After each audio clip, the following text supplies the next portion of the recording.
Og det vil vi gå ud og finde ud af nu. Nå, og Matrix. Før de her 2 seje mænd. Hvordan er man en god kæreste? Altså, hun skal ikke være utro. Det ved jeg ikke. Man er vel tro. Lad du mærke, hvor hurtigt jeg blev rød i hovedet. Hun skal være pålidelig. De ser ret seje ud. Sådan, ej, hvor var han smart. Ja. Se den der klodsgruppe, der kommer der. Sådan en dreng, der går på Øregård. Hvor morsomt det er. Med sådan nogle laksko. Undskyld, dreng. Må I spørge dig om noget? Ja. Jeg tror, at drenge gerne vil have lidt opmærksomhed. Altså, jeg vil gerne have meget frihed, ikke? Så man giver mig frihed. Ja, hun skal bare altid tænke på mig først. Hey, det er så okay, at jeg lige skal drikke en øl med drengene, eller jeg lige skal se fodbold på søndag. Så du vil gerne have, at hun har ingen venner og sådan noget. Hun skal bare kun dig som første prioritet. Så hun må gerne have sine egne venner. Jeg har mine venner, og så er vi sammen, når vi er sammen. Og så det skal ikke være sådan noget fællesvenner i byen sammen, og bare sådan her. Hvis det ikke helt var, det var en selv stor sag. Ja. Logopar. Gucci mama. Nej, lad os være de der. Hvordan er man en god kæreste? Det er jeg ikke den rette til at svare på. Hun skal være smilende og Så skal hun have en masse humor. selvstændig. Så må gerne være intelligent. Og så er der også alt det fysiske selvfølgelig, ikke? Hvad er det for noget? Hvad mener du? Røv, store patter, alt sådan noget der. Hold kæft, hvor gad jeg ikke høre på ham. Stor røv, god bryst. Er I sådan nogen, der elsker pastelfarver? Du har også sådan en fin kongekronbælte. Er det fordi, du er sådan lidt royal i det? Nørder. Ja, vi har så været lidt rundt for at spørge, hvad den gode kæreste, hvordan hun er. Hun skal give meget frihed. Det er i hvert fald rigtig vigtigt, at drengen han skal have lov til at være sammen med sine venner og sådan noget. Humor skal de også have. Ja, men drenge kan godt lide, hvis de bliver sat lidt i centrum. De kan godt lide at få meget opmærksomhed. Altså, pigen skal være intelligent, sådan, så de kan snakke ordentligt sammen. Og altså, det er jo klart nok, fordi... Ja. Så det var det, vi fandt ud af i dag. Så tilbage til studiet. Hvis du gerne vil lære Mika og Camilla bedre at kende, og for eksempel se nogle af de fotos, de tager, og læse deres dagbog, så kan du bare gå ind på dr.dk/hjerteflimmer.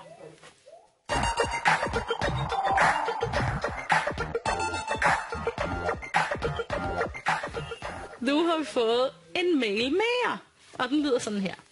Hej Hjerteflimmer, jeg er en pige på 16, der har en kæreste på 18. Han har været mig utro med en pige, der hedder Annette. Jeg tilgav ham for det, selvom folk sagde til mig, at det var forkert. Men alligevel gjorde jeg det. Jeg er heller ikke fortrudt, at jeg tog ham tilbage, men problemet er bare, at jeg kan ikke tåle, at han snakker med andre piger, og jeg har fået en mani med, at jeg gerne vil holde øje med ham i alt. Men det kan jeg ikke, for hvis jeg fortæller ham, at jeg er bange for, at det skal ske igen, så bliver han mega sur på mig. Jeg vil ikke miste ham, selvom jeg føler, at det er klogest at slå op med ham, men jeg vil gerne kunne stole på ham igen. Hvad kan jeg gøre for at stole lidt mere på ham? PS, han har lovet, at det aldrig sker igen, og alligevel sidder følelsen i mig. Hilsen den forvirrede. Puha, det eneste du gør for, at han nogensinde skal få respekt for dig igen, det er at slå op med ham og fyre ham. Oliver, hvad siger du? Hvad siger du? Hun kan ikke stole på ham, altså. Han har lige været en utro. Jeg vil gerne kunne stole på ham, det kan hun ikke. Okay, så det kan hun bare glemme. Det kommer ikke til at ske. Sur røv. Det eneste hun kan, hvis hun gerne vil være kæreste med ham, det er at slå op med ham. Og sige, hun skal have tid til at orientere sig og mærke sine følelser og mærke efter, om hun bare er hjerteknust, eller om hun virkelig er forelsket i ham. Okay, og hvor lang tid skal hun så mærke efter det? Det er en måned eller 2. Okay. Giv ham afstand. Han skal bare ud i kulden lidt, også for hans egen skyld. Okay. Ellers så får han ikke respekt for hende. Så gør han det igen. Hvis de bliver ved med at være kærester, så gør han det igen. Hun kan ikke stole på ham lige nu over en dørtærskel. Hvis hun bliver ved med at være kærester med ham nu, så gør han det igen? Ja. Så bliver han ved med at gøre det? Han får ikke respekt for hende. Det tror du også, Ida. Og noget helt andet er, at den tilgivelse, hun siger, hun har givet ham, at tilgivelse handler om, at du behøver ikke glemme tingene, men du bliver nødt til at starte på 0. Du kan ikke sidde og have de andre ting med og stadig være bange for, at han ikke må snakke med andre piger, og han ikke må alle de der ting. Det dur jo slet ikke. Jeg tror også, at han er meget svært at stole på ham. Men hvis hun gerne vil til det, hvis hun bare vil fortsætte som ingenting, så bliver hun nødt til bare at starte på en frisk. Hvordan går man det så? Jamen det kan man jo ikke. Altså, hvis ikke hun kan det nu, så er hun ikke i stand til at tilgive ham lige nu.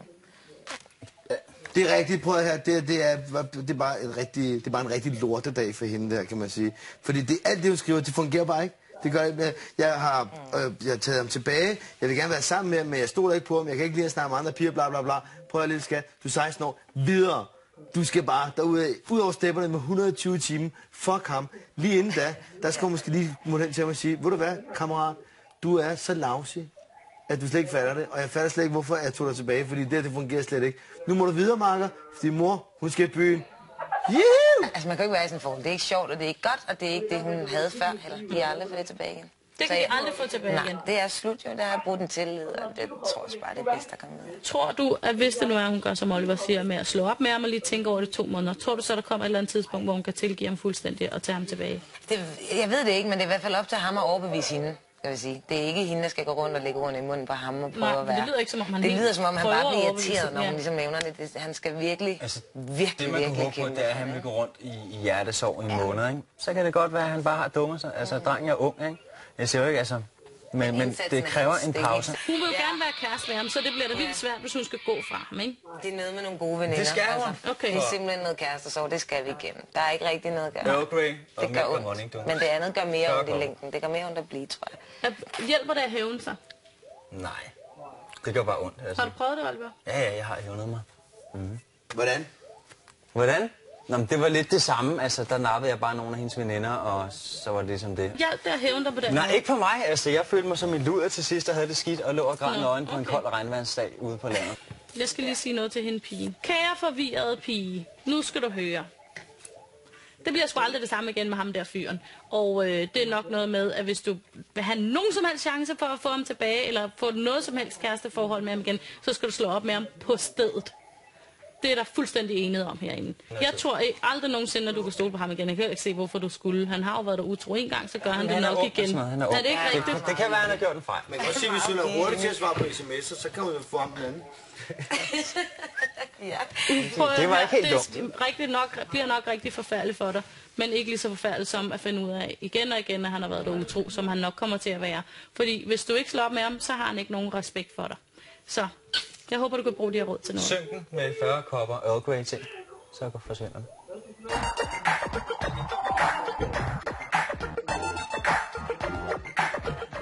Nu tager man lige en måned for Earl Grey, sådan der.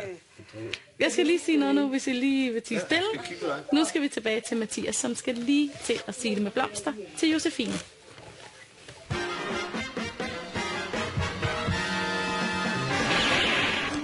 Nu står vi ude foran Josefines opgang, hvor at Mathias han skal op og sige det med blomster til hende lige om et øjeblik. Og Mathias, hvordan har du det?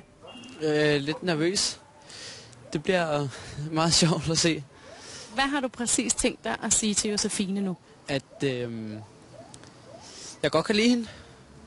Og ja, bare derudad. Jeg tror, det er meget godt med piger, man ligesom siger lidt mere end, jeg kan godt lide dig. Sådan noget med, at hun er flot, eller at jeg kunne lide dig rigtig længe, og sådan noget. Kan du lige prøve det? Det kan vi godt. At, altså, vi ved jo godt begge to, at der har været et eller andet. Så derfor kommer jeg nu, og så, ja, så tager vi den. Ved du hvad, det var en virkelig, virkelig god start, det der, Mathias. Jeg er totalt tryg nu. Det bliver rigtig, rigtig godt. Og jeg synes også, du ser rigtig pæn ud, så jeg synes bare, at vi skal gå derop. Er du klar? Ja, det er jeg. Okay. Mathias, nu er det lige lidt, du skal sige til Josefine, hvordan har du det? Stadig lidt spændt.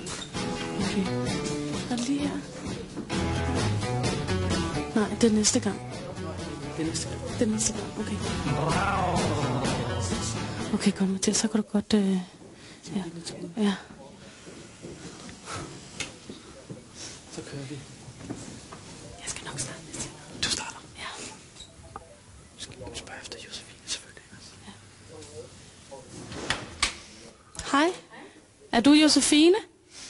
Ja. Kommer lige herud, Josefine. Så jeg ser rimelig... Hej. Hvad det hedder, jeg kommer her med Mathias, fordi der er noget, han godt vil sige til dig. Okay. Vi ved jo godt, der har været et eller andet, ikke også? Mm. Og så kommer jeg her nu og giver dig nogle blomster. Og så... Ja. Fordi, du ved, der har været noget lang tid. Mm. Og så er jeg blevet bedt om at tage herud med nogle blomster, og vi kan gå i biografen. Det lyder hyggeligt. Ja. Det vil jeg gerne. Mm. Hvad siger du til det, Josefine? Det er meget rart, det vil jeg rigtig gerne. Hvordan har du det nu? Jeg er glad og overrasket, og ja, rigtig troet. Og du vil gerne med i biografen? Det vil jeg gerne. Okay, jamen det var Sig det med blomster for denne her gang. Vi er tilbage igen i næste uge.